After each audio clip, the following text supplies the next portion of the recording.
Oyster and milky mushroom business को शुरू करने के लिए कितना समय चाहिए और इस बिजनेस को शुरू करने के बाद इसको फुल टाइम लेके जाए या फिर पार्ट टाइम ही रखे, जानेंगे इस वीडियो में।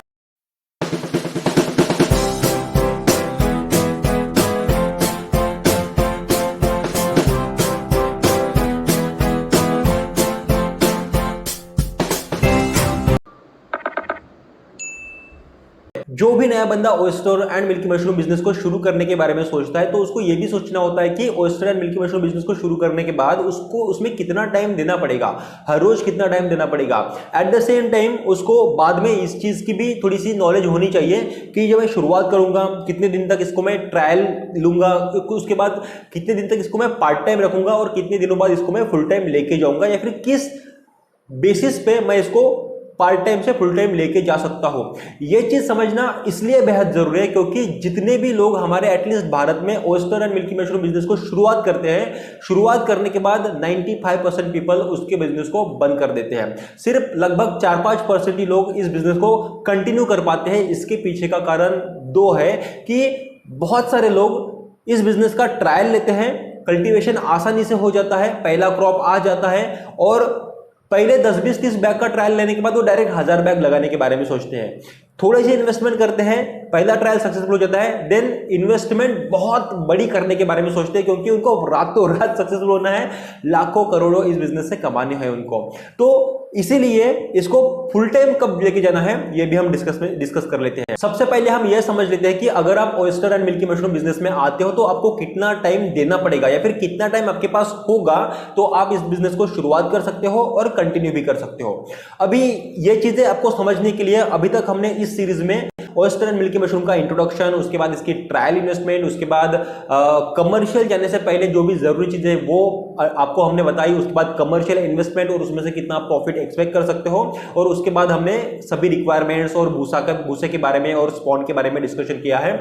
और आज हम ये डिस्कस कर रहे हैं कि एग्जैक्टली कितना टाइम आपके पास होना चाहिए। और जब हमने कमर्शियल इन्वेस्टमेंट के बारे में बात किया तो तब हमने लगभग 100 बैग्स का हमने इन्वेस्टमेंट एंड प्रॉफिट देखा था। तो आज भी हम 100 बैग्स के लिए कितना टाइम आपको देना पड़ेगा वो डिस्कस कर लेते हैं। उसी हिसाब से अगर आप बैग्स को कम करते हो या फिर बैग्स की संख्या बढ़ाते हो तो आप आपके हिसाब से कितना टाइम आपको देना पड़ेगा चीज आप आराम से समझ सकते हो। अभी 100 बैग्स अगर आपको लगाने हैं आपके शेड में तो उसमें वन टाइम काम होता है कि शेड बनाना, और बाकी छोटी मोटी वन टाइम काम हो सकती है, लेकिन जो हमें रेगुलर इंटरवल पे काम करनी होते हैं उसके हिसाब से हम हमारा टाइम का कैलकुलेशन निकालते हैं।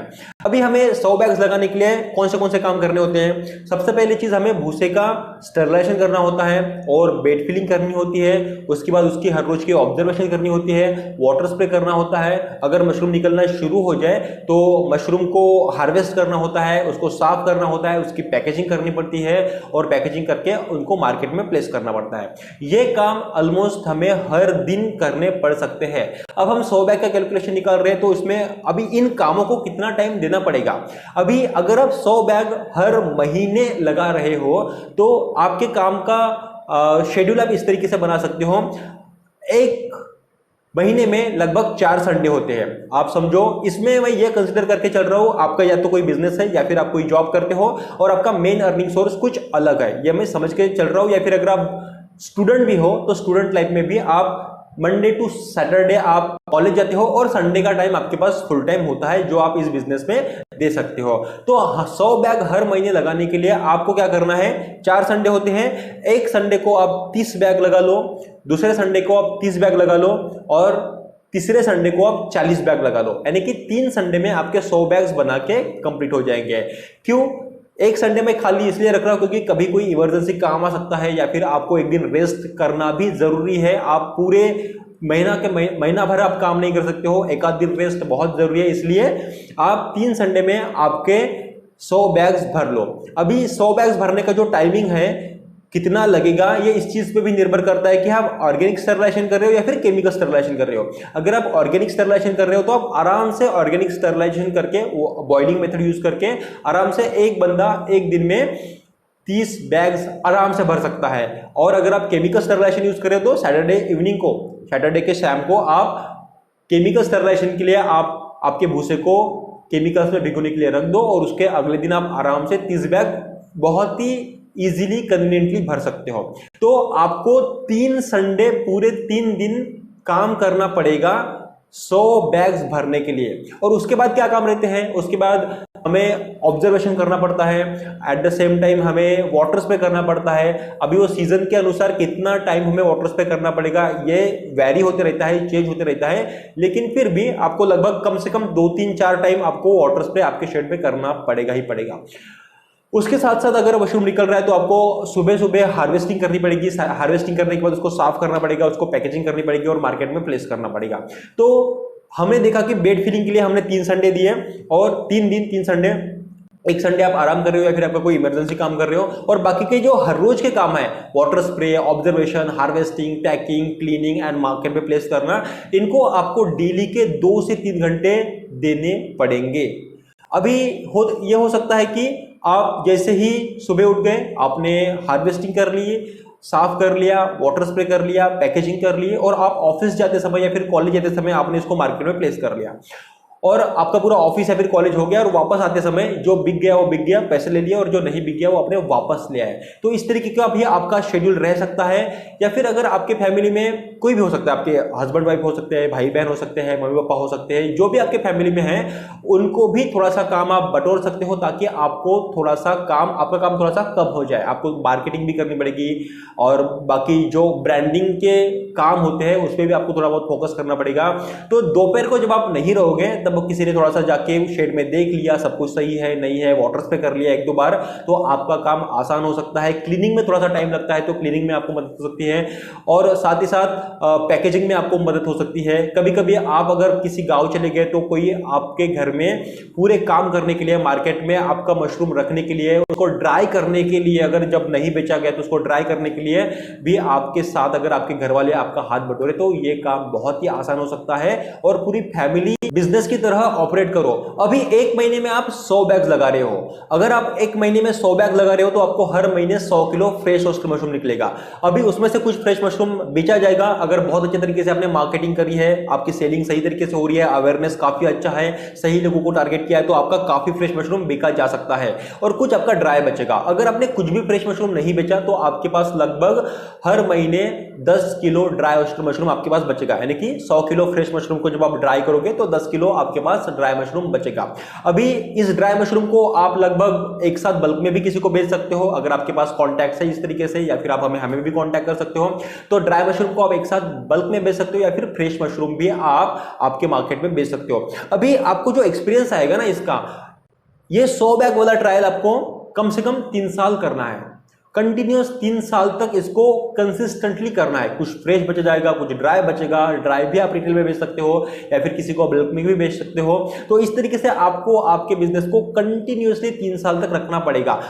3 साल तक जब आप इस तरीके से बिजनेस को कंटिन्यू करते हो तो आपको बहुत सारी चीजें समझ में आ जाएगी।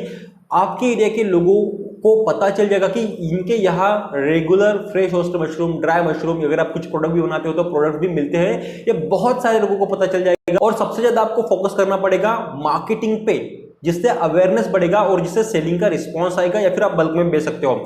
अभी मार्केटिंग करके ही आपका मशरूम बेचा जाएगा, ये समझना बेहद जरूरी है। मार्केटिंग के बारे में हम आगे के पार्ट में डिस्कशन करेंगे, आगे के वीडियोस में डिस्कशन करेंगे। लेकिन बहुत ज्यादा लोग मशरूम बिजनेस में आते हैं और डायरेक्ट सेलिंग करते हैं। जब लोगों को मशरूम के बारे में पता ही नहीं तब सेलिंग से रिस्पांस आने की संभावनाएं ना के बराबर है। पहले तो आपको मार्केटिंग करनी पड़ेगी भाई। जब लोगों को पता चलेगा, अवेयरनेस बढ़ेगा, सही अवेयरनेस बढ़ेगा, तब जाके आपकी कुछ सेलिंग होगी। इसके लिए मार्केटिंग एक अलग चीज है, सेलिंग एक अलग चीज है, ये दोनों चीजें समझना बेहद जरूरी है। हम आगे के वीडियोस में इसको डिटेल में समझेंगे और उसी हिसाब से आपका जो 100 बैग का जो फॉर्मूला है, हर महीने 100 बैग लगा रहे हो, इसको आप भविष्य में थोड़ा सा कम भी कर सकते हो, क्योंकि अगर सेलिंग नहीं हो रही है या फिर जितनी सेलिंग हो रही है उतना ही लगाओ। अगर 50 केजी महीने में जा रहा है तो 50 बैग लगाओ, 40 केजी जा रहा है तो 40 बैग लगाओ, 10 केजी जा रहा है तो 10 बैग लगाओ। और अगर 100 केजी मशरूम से ज्यादा मशरूम जा सकता है, 100 केजी पूरा बिक रहा है और ज्यादा जा सकता है, तो फिर धीरे धीरे बढ़ाओ। और इसी के चलते हम आगे डिस्कस करते हैं कि इस बिजनेस को हम पार्ट टाइम ही रखें या फिर फुल टाइम रखें। जिस तरीके से अभी तक हमारा डिस्कशन आगे बढ़ा है, 100 बैग्स तक आप आराम से पार्ट टाइम आपके बिजनेस को रख सकते हो। आपको 3 संडे काम मिलाना है और हर रोज 2-3 घंटे काम करना है। और जैसे ही आपको इससे आगे निकलना है, 100 बैग से 200 बैग, 300 बैग, 1000 बैग तक जाना है, तब आपकी क्या स्ट्रेटेजी होनी चाहिए? ये तभी आपको करना है, 100 बैग से आगे तभी आपको जाना है जब क्लियरली आपको पता चल रहा है कि आपका जो मशरूम्स सेलिंग है वो 100 किलो फ्रेश ओस्टर से ज्यादा जा रही है, या फिर आपको 100% कॉन्फिडेंस है कि हर महीने में 50 किलो बेच रहा हूं और इस तरीके की अगर मैं मार्केटिंग स्ट्रेटेजी करता हूं, इस तरीके के एरिया को मैं अगर टारगेट करता हूं और इस तरीके की पैकेजिंग करता हूं, इस तरीके के मार्केटिंग के लिए लोग लगाता हूं, तो मेरी 50 किलो से 200 किलो से 300 किलो तक भी मैं फ्रेश मशरूम आसानी से बेच सकता हूं, या फिर ड्राई मशरूम फिर प्रोडक्ट बना के भी बेच सकता हूं। जब इस तरीके का कॉन्फिडेंस आपको 100% आ जाए, ओवर कॉन्फिडेंस की मैं बात नहीं कर रहा हूं जो बहुत लोगों में होता है, मैं कॉन्फिडेंस की बात कर रहा हूं, और कॉन्फिडेंस कुछ फैक्ट्स के बेसिस पे आता है। आपने 1 साल रेगुलर आपके एरिया में 10 किलो फ्रेश ओस्टर मशरूम पर महीने से लेके आपने 60-70 किलो पर महीने बेचने तक का अचीवमेंट अचीव किया है, तो आप 1 साल बाद या फिर 6 महीने बाद इस तरीके का कॉन्फिडेंस आपके अंदर ला सकते हो कि नहीं, मैं इस पर्टिकुलर एरिया को भी टारगेट करके इन पर्टिकुलर मार्केटिंग स्ट्रेटेजी को अप्लाई करके मैं हर महीने 100 किलो से 200 किलो पर महीने बेचने का कॉन्फिडेंस मुझ में आया है। अभी full time and part time में एक चीज ये भी है कि फुल टाइम का अर्थ ये हो समझते हैं लोग कि जब मैं पार्ट टाइम कर रहा हूं तो मेरा मेन अर्निंग सोर्स कुछ अलग है, मैं कोई बिजनेस कर रहा हूं या फिर जॉब कर रहा हूं और फिर ये भी कर रहा हूं, और जब मैं फुल टाइम जाना चाहता हूं तो फुल टाइम जब मैं जाऊंगा तब मेरी ये अंडरस्टैंडिंग है कि मैं मेरे जॉब को छोड़ दूंगा, मेरे दूसरे बिजनेस को छोड़ दूंगा और मैं फुल टाइम इसमें आऊंगा। यह गलती कभी भी आप मत करो, मैंने ये गलती करी थी और मुझे बहुत परेशानियों से गुजरना पड़ा, बहुत फाइनेंशियल लॉसेस से गुजरना पड़ा, और ये आपके साथ ना हो इसलिए मैं आपको ये बता रहा हूं कि जो आपका मेन अर्निंग सोर्स है, जिसमें आपके ऑलरेडी कॉन्टैक्ट हो चुके हैं, रेगुलर आपकी फैमिली की नीड उससे फुलफिल हो रही है, वो चीज आप कभी भी मत छोड़ो, एकदम से तो मत ही छोड़ो। जब आप 100 बैग से 200 बैग्स पे जाओगे तो आपको पता है कि आपको इनकम आ रही है और उस इनकम से आपकी प्रॉफिट हो रही है। तो जब आप 100 बैग से 200 बैग्स पे जाओगे तो अगर आप खुद काम कर रहे हो तो लेबर लगा लो, एक लेबर लगा लो, उसको जो भी 10-12-15 हजार महीने का देना है वो दे दो, लेकिन आपकी जो मेन इनकम सोर्स है उसको बंद मत करो। और अब आप सोचोगे कि 100% मेन इनकम सोर्स, ये मेन इनकम सोर्स को छोड़ के इसको मेन इनकम सोर्स कब बनाएं? जब आप ऑयस्टर मशरूम को मेन इनकम सोर्स बनाना चाहोगे, वो कंडीशन तब हो सकती है क्योंकि बिजनेस में अप डाउन चलते रहते हैं, तो आप इसको मेन इनकम सोर्स तब बना सकते हो जब आपके पास 2 या 3 साल की एक फाइनेंशियल बैकअप हो। अगर 2-3 साल आपको oyster and milky mushroom business से कुछ भी ना मिले तो भी आप सर्वाइव कर पाओगे, तब जाके आप इसको फुल टाइम कर सकते हो, या फिर आप इसको पार्ट टाइम रखो ना। पार्ट टाइम अगर आपको इससे कुछ मिल रहा है, मेन इनकम सोर्स भी है, इससे भी कुछ अर्निंग हो रही है, तो इसको पार्ट टाइम रखो, जितने साल रख सकते हो उतने साल रखो, कोई प्रॉब्लम नहीं है। एकदम से बहुत बड़ी रिस्क लेने की जरूरत नहीं है क्योंकि आज भी इसका मार्केट अनसर्टन है, यानी कि गारंटी नहीं है कि हर कोई इसको हर हफ्ते मशरूम खाएगा ही खाएगा। आपने जिस तरीके से मार्केटिंग करी होगी, जितने लोग कन्विंस हुए होंगे, वो भी कभी ना कभी हफ्ते में एक आध बार छोड़ ही देंगे खाना, रेगुलर खाएंगे ही या नहीं खाएंगे इसकी कोई भी गारंटी नहीं है। इसके लिए जब आप पार्ट टाइम से फुल टाइम जाओगे तो ये पूरी चीजें आपको ध्यान में रखना बेहद जरूरी है, और हमेशा लाइफ में एक ही अर्निंग सोर्स पे डिपेंड रहना बिल्कुल भी नहीं। कृषि जोन ये मेरा सेकंड अर्निंग सोर्स है। कृषि जोन में भी मल्टीपल अर्निंग ऑप्शंस हमने क्रिएट करे हैं। मेरा मेन अर्निंग सोर्स डिफरेंट है, कृषि जोन मेरा सेकंड अर्निंग सोर्स है और इसमें भी मल्टीपल अर्निंग ऑप्शंस है, और मेरा थर्ड और फोर्थ अर्निंग सोर्स पे मैं ऑलरेडी काम कर रहा हूं और उसमें से भी थोड़ी बहुत अर्निंग आती है। तो कभी भी लाइफ में हमेशा एक ही अर्निंग सोर्स पे कभी भी डिपेंड नहीं रहना, इससे बहुत बड़ी इकोनॉमिक या फाइनेंशियल लॉसेस से हम गुजर सकते हैं। इसके लिए जब आप पार्ट टाइम से फुल टाइम जाओगे तो ये चीज आपको हमेशा ध्यान में रखना बेहद जरूरी है। आशा करता हूं आपको ये चीज क्लियरली समझ में आ चुकी होगी कि कितना समय आपको ऑयस्टर मिल्की मशरूम को बिजनेस को देना पड़ता है, पार्ट टाइम आपका बिजनेस कैसे कंटिन्यू करना है, पार्ट टाइम से फुल टाइम आने में आपको क्या दिक्कतें जा सकती है, और डिसीजन लेते समय कौन सी चीजों का ध्यान रखना है। इस तरीके के और डिटेल में पर्सनलाइज प्लान आपको चाहिए। बिजनेस के बारे में कुछ नहीं पता, बिजनेस का कल्टीवेशन समझना चाहते हो, मार्केटिंग सेलिंग समझना चाहते हो, और आपके बिजनेस को आप कमर्शियल लेके जाना चाहते हो, तो आप हमसे ट्रेनिंग भी ले सकते हो। Oyster and milky mushroom cultivation training की इंक्वायरी के लिए आप हमें हमारे 7021370477 इस नंबर पे कॉल या व्हाट्सएप करके इंक्वायरी कर सकते हो। इस वीडियो से आपको क्या सीखने को मिला यह हमें कमेंट सेक्शन में बताओ, और अगला कौन सा वीडियो आप देखना चाहते हो हमारे चैनल पे वो भी हमें कमेंट सेक्शन में बताओ। वीडियो पसंद आया तो वीडियो को जरूर लाइक करें। इस तरीके के वैल्यूएबल वीडियोस हमेशा देखने के लिए चैनल को सब्सक्राइब करिए, और वीडियो को लाइक करने के लिए नीचे कमेंट सेक्शन में कमेंट करके ये वीडियो के बारे में बताने के लिए, अगला टॉपिक बताने के लिए, चैनल को सब्सक्राइब करने के लिए और ये वीडियो पूरा देखने के लिए आप सभी लोगों का बहुत बहुत धन्यवाद।